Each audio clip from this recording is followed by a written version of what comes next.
Hey guys, Richard Blaine here. Thanks for stopping by my easy cooking channel tonight. Tonight, once again, I'm going to be making some Korean food. I'm going to be making some Korean comfort food. Actually, I'm going to be making some Korean junk food, Korean snack food. What I'm going to be making is Korean Ramyeon or Ramyun, depending on what part of the country you're from, how they pronounce it. It's Korean ramen, and we all know that ramen is junk food, it's snack food, but it's also comfort food. We all love ramen soup, whether it's Japanese ramen, Korean ramen, top ramen. We all love ramen. But this week I set out to make a healthier ramen than just the regular junk food, and I actually found a cure to make some healthier ramen.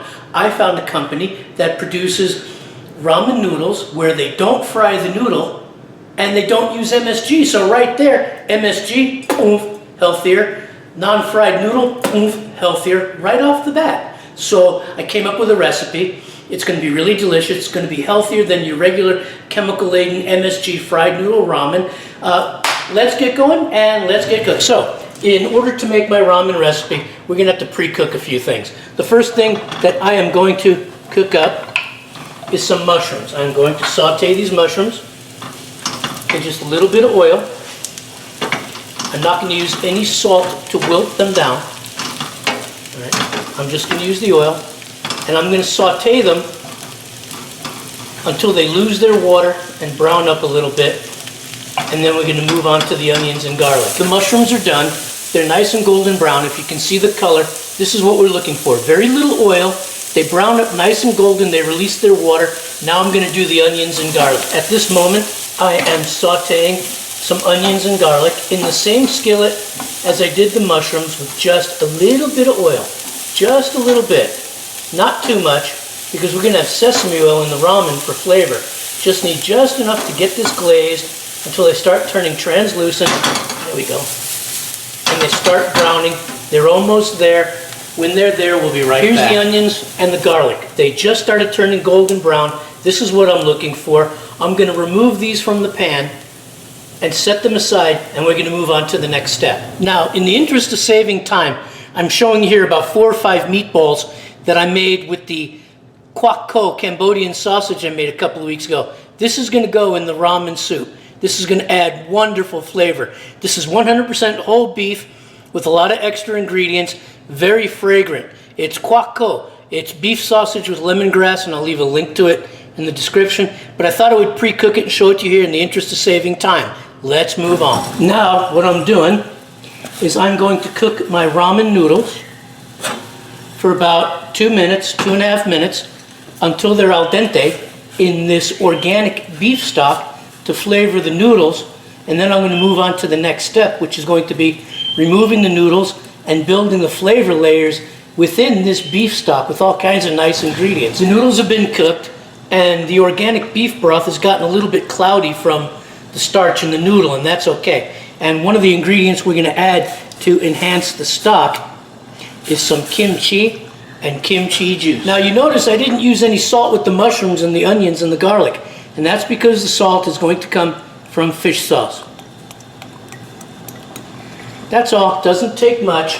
That is the salt content. It's very strong. And I'm also going to add the dehydrated vegetables from the ramen noodles.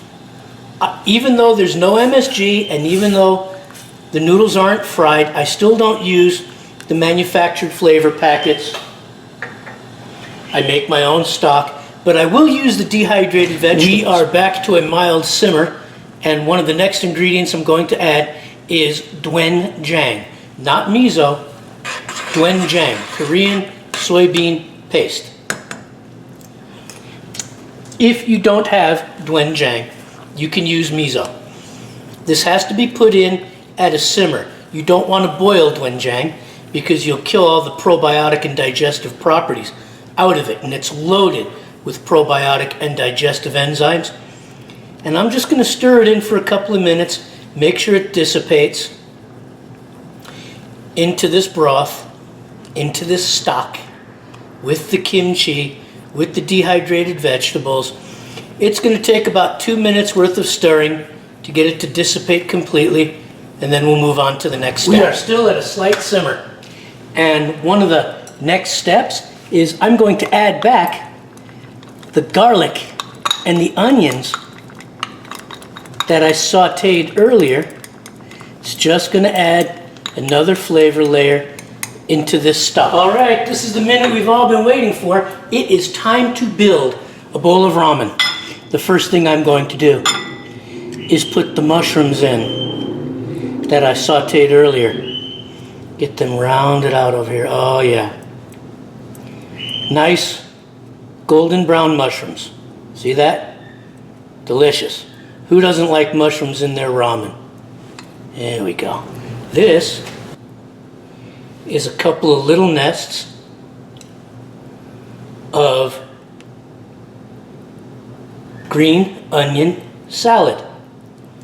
Okay, you saw me make that last week. Here we go. Pa muchim. A couple of nice little baskets of pa muchim. And one of the other things we're going to add is a ramen egg. How many of you guys have ever heard of a ramen egg? This is called nitemago. Okay, this is a marinated or pickled egg, you could say. It's called nitemago or ajitama. Some people call it ajisuki tomago, but this is an egg that is specifically marinated and produced strictly for eating ramen. You could eat them as a snack too. They're sweet and they're savory and they're delicious. Now here is a meatball. This is made from the kwakko beef sausage that I made a couple of weeks ago. Okay, loaded with flavors. And there's another one. There's another one. This is going to be a loaded bowl, boy. I'll tell you what. It's going to be a loaded gochugaru flakes, because I like it a little spicy. And then we're going to ladle in some of this stock, slowly and carefully. I'm going to ladle in some of that stock. There's the kimchi. There we go. Get some of the liquid. Get it over the sausage to get it hot. There we go.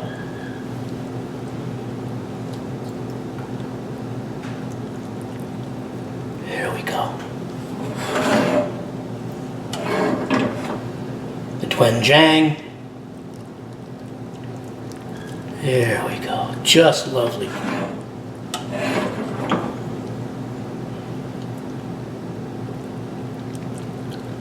I don't want to get any on the eggs. I want to keep the eggs beautiful.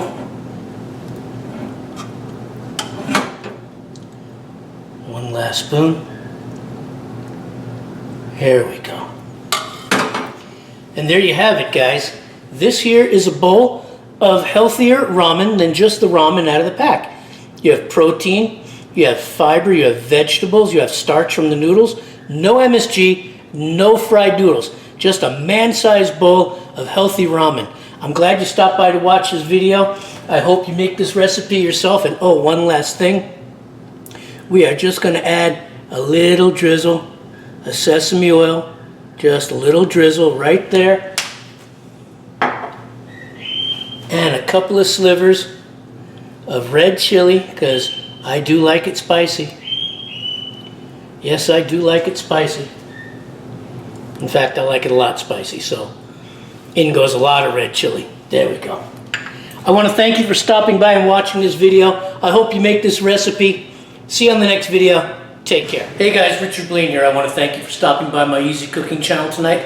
I hope you enjoyed this video. How to make a healthier Korean ramyeon or ramyun.